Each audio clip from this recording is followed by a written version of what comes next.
of NBA superstars tonight. Luka and Steph going at it as the Mavericks visit the Warriors. The Mavs coming into this one 6th in the West. The Warriors are 10th, but the distance between 6 and 10 is small, as you can see. Both teams going for a spot in the top 6 in the standings to avoid the playoff play-in scenario reserved for teams in the 7 through 10 spots. Teams finishing worse than 10th are in the lottery. The Mavericks may have the advantage in the standings entering tonight's matchup, but BPI says they've got the tougher schedule coming up, including 2 games as underdogs. After tonight, the Warriors could go into cruise control. 6 straight games against teams out of the playoff picture. Let's welcome in our NBA analyst, Kemdrick Perkins, now to SportsCenter. Hey, Kemdrick, who is under more pressure tonight, Luka Doncic or Steph Curry? And tell me why. Well, I'll tell you one thing, it's not Steph Curry. It's Steph Curry and pressure don't even match, okay? Don't put that in the same sentence. Luka Doncic is under the most pressure, and here's why. 1, he's without Porzingis. 2, he had the Dallas Mavericks and Luka had high expectations this year coming into this season after what they done last season. And here they are. Yes, they're in an okay position, but they're not where they're supposed to be or who we expected them to be. They're supposed to be a top team in the West. And right now, the Golden State Warriors, the Memphis Grizzlies, and the Portland Trail Blazers are on their heels like a pair of socks. And Luka, it's time for him to step up and perform. And when I say perform, it's cool when we look at the numbers, but let's keep this same energy when we talk about Luka like we used to do with Russell Westbrook and James Harden, putting up the triple doubles but not getting those wins. When you talk about the Golden State Warriors, they are playing phenomenal basketball. Yes, we all know about Steph Curry, the leading scorer in the NBA, but Andrew Wiggins is playing exceptional on both ends of the floor. Draymond Green has been playing well. And right now, the Warriors have established our identity on the offensive end and the defensive end. So the pressure is on Luka Doncic. It's no pressure when it comes to Steph Curry. He was built for pressure. Dang, man, I'm sorry. I didn't mean to mention Steph. Now I feel like Max when he makes you mad. I'm sorry. I please accept my apology. Golden State with a win tonight will move to within a game and a half of all that important 6th seed in Dallas current holds. Hey, Perk, you stay right there. We got more. His single month, 85 trades, just 13 games. The month isn't even over yet. They've got 2 more games left in April. So, Robert, is Steph's record-setting month something, nothing, or everything, Big Shot? And everything Steph does right now is everything is the best, because when you look at Steph's play, he doesn't have his main man, Clay. Draymond is kind of losing a step, and he has to go out there and do it by himself. So this is everything. For him to step up and do what he's doing, to score so many threes at a rate that he's doing. Because think about it. When you have a player like this, you know exactly what he's going to do. He's like, okay, he's going to shoot threes. Yep. You can double team him. But it doesn't help because his handles get him out of every situation he can possibly get in. So this is everything. This guy is, like another MVP candidate right here. And he might be the number 1 for me. No, look, I think it's something. I wouldn't say it's everything, mainly because when you look at the record that he is about to break, or past James Harden, when you look at that, it's like, this is the way the game is trending. So James Harden. It's because of him. No, I understand that, but James Harden held the record. Harden held the record. It's not because we've seen enough 3-point records where it's Steph beating his own record. Right? This was something that it was like James Harden, what he did for a month and what he did over that season was just remarkable. And then Steph was like, hey, give me that record back. I need that back. So I think this is something. I think it would be everything if this was getting them to the number 1 seed, or if this was something that was going to vault them to the next level. That's how he won the unanimous MVP. So I think it's something. It's not everything. It's not everything. It's something. Okay. It's not everything because you look at Steph Curry and you see him, the marksmanship, the extraordinary sniper-like tendencies that he has. And then you just sit up there and say, this is the greatest shooter God has ever created. Ever. I've never seen anybody that can shoot the ball like this. And then you go to his numbers, and you see him averaging 31, and you see him shooting 49% from the field, and you see him shooting 43% from three-point range. And then you go to his stats, career-wise, and you see the numbers aren't any different than what he customarily does. Then you look at somebody like the great Damian Lillard, who I'm a huge fan of. And we made a big deal over the fact that Damian Lillard shot better than 40% from three-point range, I believe it was last year.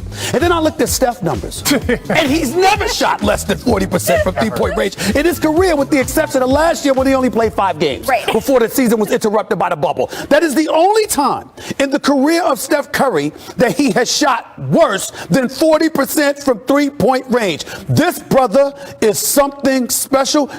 God just gives you certain gifts, and when it comes to him, his gift is shooting. He's so great as a shooter. Anybody whose name is Curry that can't shoot will be exiled from a conversation. We won't like them because we were like this. Who's your relatives? How could you have this last name and you're missing shots? That's how great Steph Curry is. And when Klay Thompson gets back healthy next year, God willing, I'm telling you right now, the Golden State Warriors at the very least will be in the conference finals. Ooh. At the very least. You buy that? I don't buy that one, Steve. I love you, dog, but I don't buy that. How? Because he's in the West, big dog. Look at the West. Okay, but here's the thing. Also, when a guy comes back from injury, Klay has come back from 2 devastating injuries. It's going to be hard for him to get back to being Klay. I love Klay. He's one of the best defenders in the league. I'm not denying that. Draymond Green is losing step. Wiseman, we don't know what's going to happen out of Wiseman, so they're not going to have the crew. They're going to be I'm only talking about if he's healthy. That's all I'm about. We're going to continue this conversation. We can Stick talk with about this us. later. Here's what the Jump recommends for today. Check out the latest NBA power rankings on the ESPN app. We've got new faces in the top 5 this week. After the break, well, these guys are going to continue their conversation in the commercial. We will actually. I think they might need to do a little more with. They need more. They need more. They need more. I think I really believe that with Wiggins, if he grows, if I don't know what's going to happen. He's been growing for 5, 6, 10 years. I'm just talking about within the one role. Of these draft picks they've got coming up. I'm not going to lie to you. I'd give Wiggins away for a bag of cookies. And I'm going to tell you why. Not because of his talent, but there's something about him that says he doesn't want it. It's a job. It's a job. I feel like that's changed a little bit since he got to Golden State. I'll give him credit for that. But Klay with Steph, you have any idea how that opens up the floor for everybody else? Please. Right. Please, conference finals. Make a move. Conference finals. I can see them making the conference finals. Bet dinner. There we go. Dinner on the most up-to-date NBA futures odds, according to Caesars William Hill. That's who they want you to bet on. The current favorite to win the title. Yes, Richard, we always make the point. This is who they think they can take money on, but they're only slightly ahead of the Lakers, who are followed by the Jazz and Clippers. So, Robert, I love being able to say this sentence. So, Robert, you've been on 7 title teams. That's just like the most fun sentence in TV, isn't it? You've won 7 rings. Which team do you trust the most right now? I love this question. I'm going to have to go with nobody right now, man. Because it's the thing, because the reason I say that because of injuries. Lakers got injuries. And look at the Nets. This guy's out, and then that bug called COVID-19. You don't know what's going to happen with that and how everybody's going to start traveling out. Fans are going to come in the arenas more. There's so many different things that can happen with that. So I don't really trust anybody right now until we get down to the finals and we see where everybody's seated and we know what's going to happen with the protocol, if there's going to be a bubble. I know it's not, but hey, I'm waiting to see. In television, you got to make a choice, my brother. Tell them. All right, so I'm going to make it for you. It's the Brooklyn Nets. And I'm going to tell you why. It's not about LeBron, because I completely trust him. AD and that calf, okay, is eerily similar to what happened to KD years ago in the playoffs before he showed up in the finals and then it ripped. I'm praying that doesn't happen to AD. I don't wish that on anybody. I love the guy, but I'm scared. You got a lingering worry. As it pertains to the Brooklyn Nets, I think KD gonna be ready. And one or the other, Harden or Kyrie, if not both, are gonna be ready. And listen, I've been on the record. You ain't winning. You ain't coming out of the East with just Harden and Kyrie. You ain't coming out of the East, I'm sorry, with them. But whoever has KD, you gonna be all right. And that's what I'm telling you. The Brooklyn Nets, because of Kevin Durant, again, when we talk about Steph Curry, comes in the second quarter, yesterday, drops 33. We didn't care because it's KD. Yep. That's why we're not concerned. Because of KD in the East. The combination of the two, Nets are the better bet. Gosh. As much as I love to disagree with you. You can't. You can't, because this is the thing. When you look at the Lakers and their balance, but the Nets' balance is starting to look very Joe Harris, Green. Bruce Brown, Jeff Green.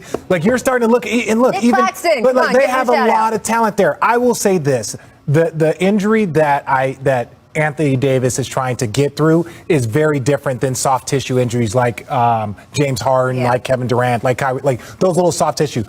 If you had to pick one, with both LeBron and AD missing so much time and having played in a month, and I know Anthony Davis back, you got to say the Nets, but not by much. And the not by much. And the undeniable element is this. We can say what we want. I don't like Kyrie's personal days. I'm not talking about the last personal day. I'm talking about the previous ones where he didn't tell us what was going on, and he just said he needed to turn time off. No, not after 9 months off. You don't need time off 3 weeks into the season. Having said all of that, this brother is arguably the greatest show in the NBA. His skills are so nasty, and he lives for the postseason to show up. Listen to those. He will show up in the postseason. He will be ready. All right, so let me distill the question down to just the West, right? Sure. So the Nets are the team you trust most overall. That makes them the team you trust most in the East. What about the West? Who do you trust most in the West? The Lakers, because of LeBron James. That's it. LeBron James. Listen, I cannot applaud the man enough. 36 years of age, 18th year in the league, and up until this injury hadn't missed a game. Yep. He's not somebody because of nicks and knacks or a day of rest takes time off. He is the marquee. He knows the responsibility that comes along with it. You played with the Kobes of the world. You played with stars before, including LeBron. Obviously, you and I have covered the league for decades. Guys that accept that responsibility and show up, I can't say enough about them. We love this league because of guys like them. LeBron is that dude. And when I look at Kawhi Leonard, I would pick the Clippers if I know he'll be there to come playoff times. Yeah. But the roller coaster that is the regular season and his unwillingness to prioritize that the way that he should, I think they'll come back to pay for it. And I think that the Clippers will come up short. I'm praying for a Clippers-Lakers battle because it's owed to us by Kawhi, who did not show up because they gave up a 3-1 lead in the semifinals last year. Yeah. LeBron was waiting after he had the dead commercial, the crown dangling from his convertible, all that stuff with the New Balance commercial, and then he didn't show up. He owes us this. But LeBron and the Lakers are more trustworthy out west. Yes. You know, they're the defending champs, first of all, and they got 2 of the top 10 players in the league. So I agree with you on that, Steve. And since you're making me pick someone I trust, it's going to be the Lakers. You got to trust the Lakers because they're the defending champs. And like you said, they got LeBron James and that culture. We always talk about culture. It ain't nothing like it winning a championship in a Laker uniform. I've always called you brilliant. I've always called you I do want to see a Lakers-Clippers matchup, though, because the Clippers look really good to me. You have to make it happen. So I'm going to work on it. You have to make it happen. Staples Center's right across the street. You know, don't be neutral on this. You have to demand that both LA teams show up. You can do it, Rachel Nichols. You can do it. You got the clout. Stephen A., who, by the way, your old days at the Philadelphia Inquirer, my old days at the Washington Post, I have been honored ever since to be next to you. Thank you so much for joining us. We'll get you back here soon. Rich, I know I didn't mean to depress you, Rich. I know I'm talking about you.